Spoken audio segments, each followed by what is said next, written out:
NEET ചോദ്യപേപ്പർ ചോർച്ചയിൽ നിർണായക റിപ്പോർട്ടുമായി CBI. ചോദ്യപേപ്പർ ചോർത്തിയത് പരീക്ഷയ്ക്ക് വേണ്ടി ജാർഖണ്ഡിലെ സ്കൂളിലേക്ക് കൊണ്ടുപോകും വഴിയാണെന്ന് CBI കണ്ടെത്തൽ. ചോർത്തിയ പരീക്ഷാ പേപ്പറുകൾ 50 ലക്ഷം വരെ വാങ്ങി ബീഹാറിലെ വിദ്യാർത്ഥികൾക്ക് എത്തിച്ചു. പരീക്ഷാ പേപ്പർ ചോർന്ന വിഷയം വ്യക്തമായിരുന്നിട്ടും സ്കൂൾ അധികൃതർ ഇക്കാര്യം സമയത്ത് NTA അറിയിച്ചില്ല. വിവരമറിഞ്ഞ ശേഷം NTA-യും തെളിവുകൾ മറച്ചുവെച്ചെന്നാണ് CBI റിപ്പോർട്ടിൽ വിശദീകരിക്കുന്നത്.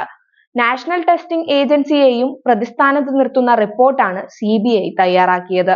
അതേസമയം നീറ്റ് പരീക്ഷാ വിവാദത്തിൽ സുപ്രീം കോടതിയുടെ നിർണായക തീരുമാനം ഇന്നുണ്ടാകും. പുനർപരീക്ഷ സംബന്ധിച്ച് ചീഫ് ജസ്റ്റിസ് അധ്യക്ഷനായ ബെഞ്ച് ഇന്ന് തീരുമാനമെടുക്കും.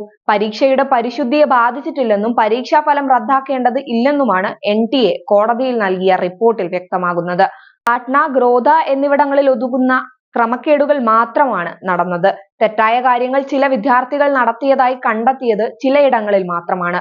ഇത് പൂർണ്ണമായി പരീക്ഷാ നടപടികളെ ബാധിക്കുന്നില്ലെന്നും NTA പറയുന്നു. റാങ്ക് ലിസ്റ്റിലും മാർക്ക് നൽകിയതിലും അപാകതയില്ലെന്നും ഗ്രേസ് മാർക്ക് പ്രശ്നങ്ങൾ പരിഹരിച്ചെന്നും NTA കോടതിയെ അറിയിച്ചു. അന്വേഷണത്തെ സംബന്ധിച്ച് CBI-യും റിപ്പോർട്ട് സമർപ്പിച്ചെന്നാണ് വിവരം. പരീക്ഷയുടെ പവിത്രതയ്ക്കേറ്റ കളങ്കം മറികടക്കാനാകുന്നില്ലെങ്കിൽ പുനർപരീക്ഷ നടത്താം എന്ന നിലപാടിലാണ് സുപ്രീം കോടതി. നീറ്റ് ക്രമക്കേടിൽ സുപ്രീം കോടതിയിൽ സത്യവാങ്മൂലം സമർപ്പിച്ച കേന്ദ്രവും NTA-യും.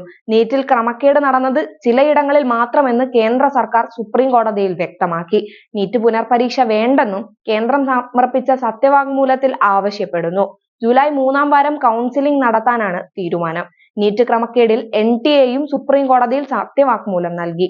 ടെലഗ്രാമിൽ പ്രചരിപ്പിച്ചത് വ്യാജ വീഡിയോ ആണെന്നും പ്രചരിപ്പിച്ച ചോദ്യപേപ്പറിലെ തീയതി എഡിറ്റ് ചെയ്ത് ചേർത്തതാണെന്നും ചൂണ്ടിക്കാട്ടിയ NTA ടെലിഗ്രാം ചാനലിലെ അംഗങ്ങളും വ്യാജമെന്ന് വ്യക്തമാക്കി.